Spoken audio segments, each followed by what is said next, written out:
الحمد لله وحده والصلاة والسلام على من لا نبي بعده أما بعد فأعوذ بالله من الشيطان الرجيم بسم الله الرحمن الرحيم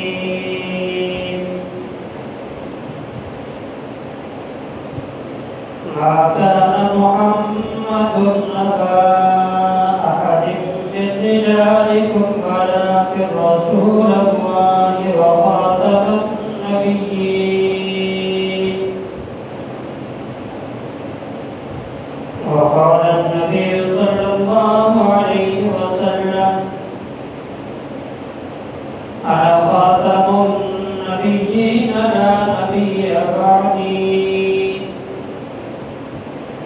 أو كما قال النبي صلى الله عليه وسلم صدق الله العظيم وصدق رسوله النبي الكريم ونحن على ذلك لمن الشاهدين والشاكرين والحمد لله رب العالمين.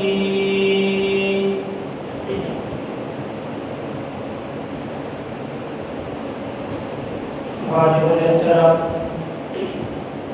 قابل قدر معزز سامعین حضرات،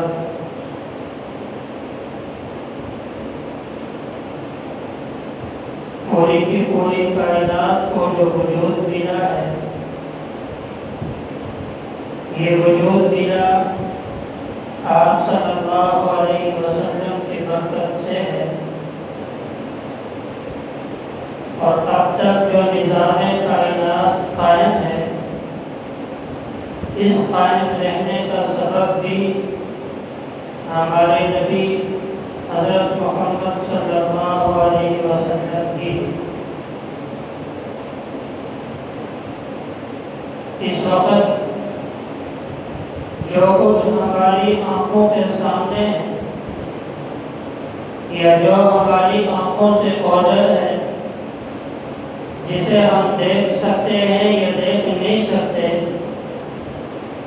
ان تمام کے تمام چیزوں کا وجود یہ ہمارا عقیدہ ہے کہ حضور صلی اللہ علیہ وسلم کی برکت سے ہے۔ عالم ارواح میں اللہ تعالیٰ نے جب تمام ارواح سے پوچھا تھا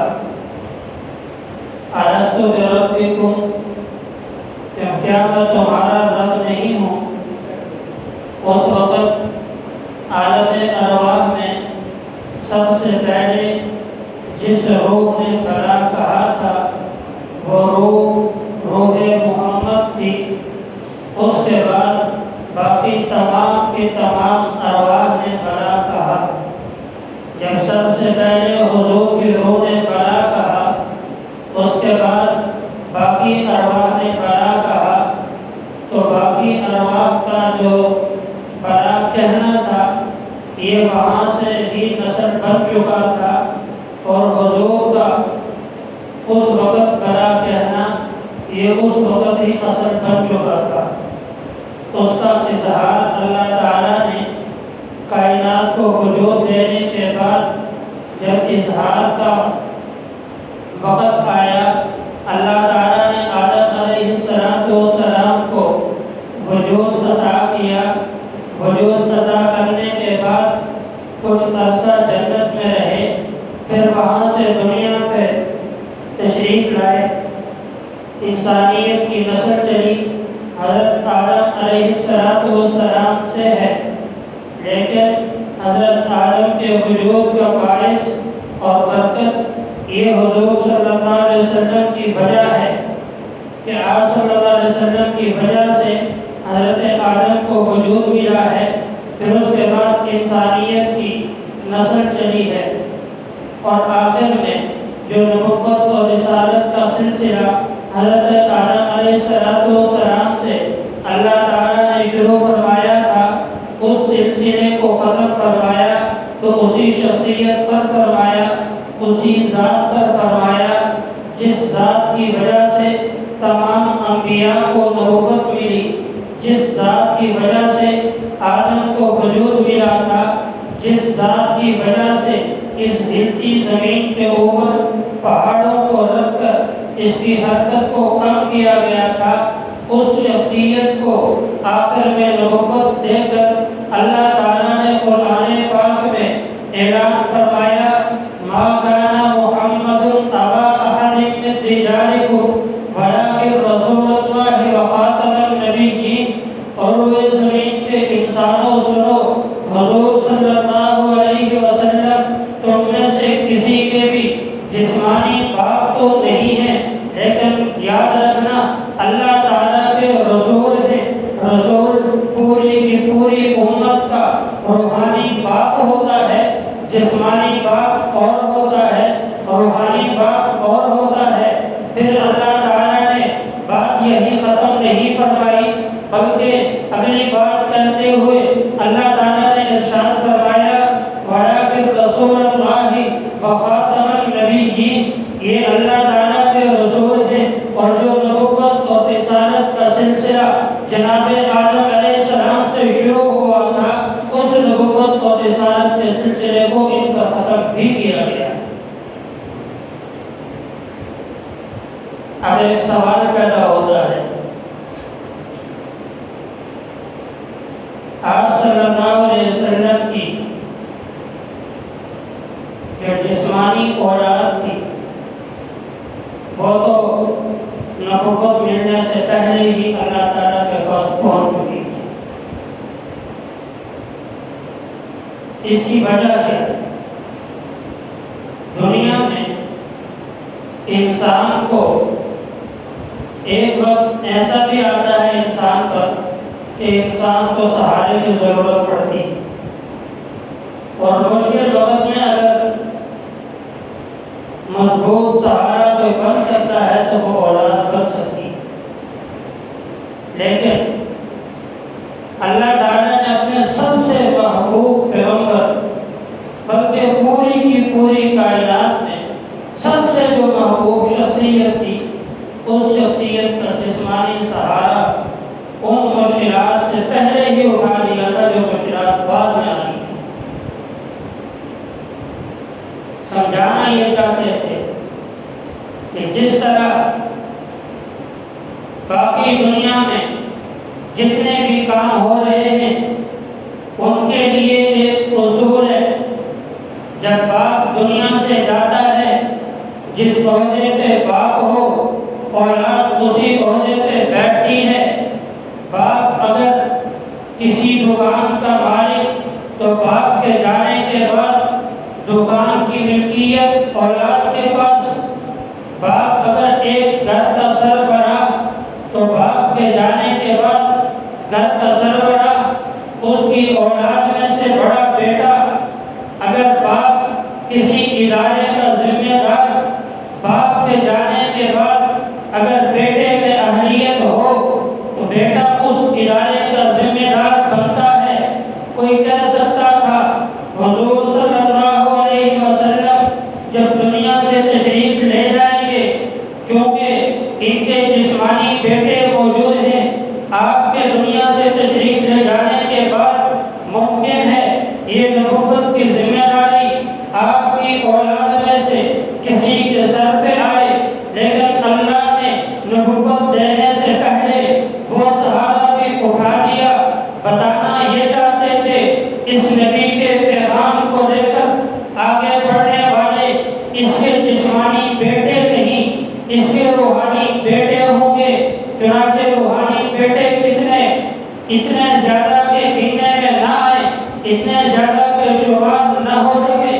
حضور صلی اللہ علیہ وسلم کی امت کی تعداد سب سے زیادہ، اس لیے کہ اللہ تعالیٰ نے فرمایا کہ ہم نے آپ کو تمام کے تمام لوگوں کے لیے نبی بنا کے بھیجا ہے۔ پہلے انبیاء بھی آتے تھے لیکن ایک وقت کے نبی تھے، ایک علاقے کے نبی تھے، ایک شہر کے نبی تھے،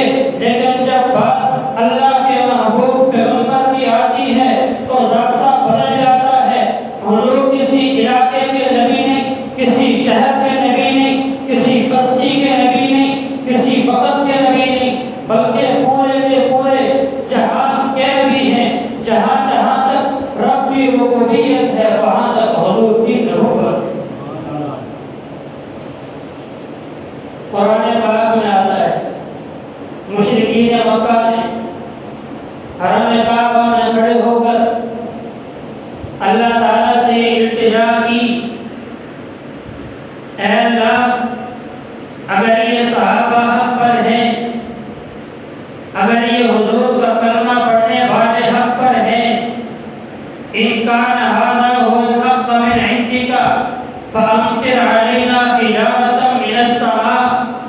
اللہ اگر یہ صحابہ حق پر ہیں، یہ ایمان والے حق پہ ہیں، ہم پر آسمان سے پتھروں کی بارش برسا دے. اب اتنا بھی عذاب علیم، یا ہمارے اوپر کوئی اور دردناک عذاب نازل فرما دے. حرم کعبہ میں کھڑے ہو کر مشرکین مکہ نے یہ بات بطور تحدی اور چیلنج کہی ہے، لیکن تاریخ گواہ ہے آج تک ان پر پتھر نہیں برسے. کوئی کہہ سکتا تھا کہ حضور صلی اللہ علیہ وسلم کے صحابہ حق پر نہیں ہیں، اس لیے کہ مشرکین مکہ نے تو حرم کعبہ میں کھڑے ہو کر اللہ سے التجا کی تھی، پتھر نہیں برسے. پتہ یہ چلا مشرکین حق پہ ہیں، صحابہ حق پہ نہیں ہیں. لیکن ذرا اگلی آیت پڑھنا قرآن پاک میں. اگلی آیت میں اللہ تعالیٰ نے جواب ارشاد فرمایا وما کان اللہ لیعذبہم وانت فیہم. اے نبی ان پر عذاب تو آ جاتا، لیکن عذاب آیا اس لیے نہیں ہے آپ ان میں موجود ہیں. جب تک آپ ان میں موجود ہیں ان پر عذاب نہیں آ سکتا. میں نے پہلی اقوام کے حالات کو قرآن میں دیکھا، مجھے پتا چلا کہ لوط علیہ السلام کی قوم جب ظلم و ستم پر اڑ جاتی ہے، جب زیادتیوں پر اڑ جاتی ہے، ہدایت پہ آنے کا نام نہیں لیتی، اللہ تعالیٰ لوط علیہ السلام کو بستی سدوم سے نکلنے کا حکم ارشاد فرما کر بستی سدوم سے جب لوط علیہ السلام نکلتے ہیں قوم پر عذاب آ جاتا ہے. لیکن ذرا ادھر بھی دیکھنا، حضور مکہ کے پیدائشی ہیں، حضور کا پیدائشی ملک مکہ مکرمہ ہے. حضور مکہ سے مدینہ چلے جاتے ہیں، مکہ والوں پہ پتھر پھر بھی نہیں برسے. حضور مدینہ سے بھی بلکہ مکہ سے عرش معلیٰ پہ چلے جاتے ہیں، پتھر پھر بھی نہیں برستے. حضور اس جہاں سے پردہ فرما کر اگلے جہان میں چلے جاتے ہیں، پتھر پھر بھی نہیں برستے. وجہ کیا ہے؟ وجہ یہ ہے پہلے جتنے بھی انبیاء تشریف لائے وہ سارے کے سارے انبیاء ایک وقت کے نبی تھے، ایک جگہ کے نبی تھے، ایک شہر کے نبی تھے. لیکن میرے محمد کو کسی شہر کے نہیں، کسی بستی کے نہیں، کسی علاقے کے نہیں، کسی ایک زمانے کے نہیں، بلکہ جتنے بھی زمانے ہیں تمام زمانوں کے پیغمبر میرے نبی ہیں. جتنے مکان ہیں تمام مکانوں کے پیغمبر میرے نبی ہیں. تو پھر مجھے کہنے دینا نہ تو حضور نے اپنے دائرے نبوت سے نکلنا ہے، نہ ہی قوم پہ پتھروں کا عذاب برسنا ہے.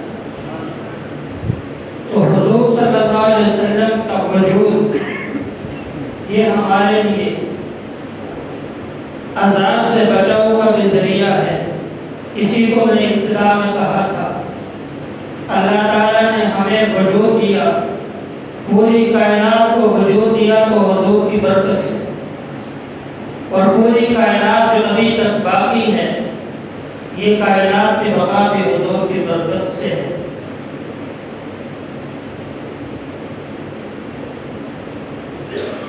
حضرت مولانا اکبر شاہ کشمیری صاحب رحمۃ اللہ علیہ جنہیں خاتم المحدثین کہا جاتا ہے، ایک مرتبہ فرمانے لگے میں نے پچھلی 13-14 صدیوں میں دیکھا، تمام فتنوں کو پڑھا، لیکن جتنا خطرناک فتنہ ہماری اس صدی میں انگریز کے ایجنٹ کی صورت میں مرزا قادیانی، اس نے جو نبوت کا دعویٰ کر کے جس فتنے کو ابھارا ہے، اس سے خطرناک فتنہ 14 صدیوں میں کوئی نہیں آیا. یہ بہت خطرناک فتنہ ہے، اس لیے کہ انہوں نے ڈائریکٹ ذات نبوت پہ حملہ کیا۔ یاد رکھنا ہم تک جو دین پہنچا ہے اس کی وجہ بنیادی طور پر تین ہے۔ نمبر 1 ذات نبوت، نمبر 2 بات نبوت یعنی آپ صلی اللہ علیہ وسلم کے مبارک فرامین، نمبر 3 جماعت نبوت جنہوں نے دین حضور سے لیا اور نیک امت کو دیا۔ یہ دین ہمارے دین کی بنیاد اور اثر ہے۔ اگر یہ دین اپنی اصل حالت میں برقرار نہ رہے تو ہمارا دین بھی باقی نہیں رہ سکتا۔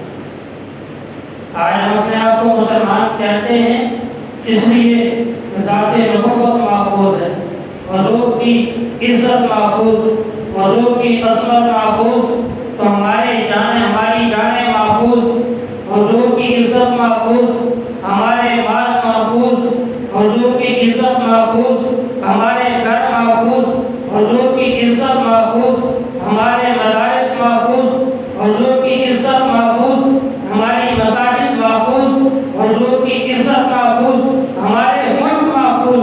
لیکن اگر حضور کی عزت محفوظ نہیں ہے، خدا کی قسم اٹھا کے کہتا ہوں ہماری کوئی چیز محفوظ نہیں رہ سکتی۔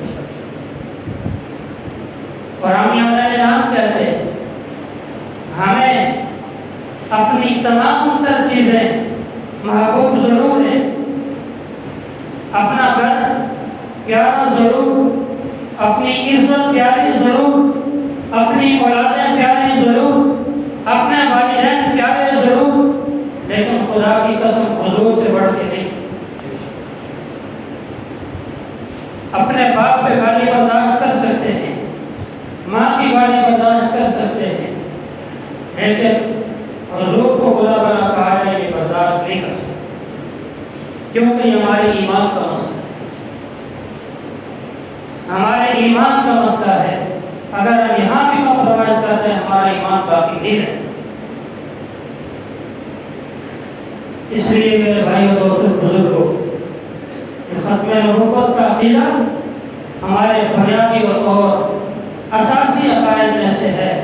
اگر کوئی آدمی باقی تمام عقائد کو نہ مانتا ہو لیکن عقیدہ ختم نبوت کو نہ مانتا ہو، وہ دائرہ اسلام میں داخل ہو ہی نہیں سکتا۔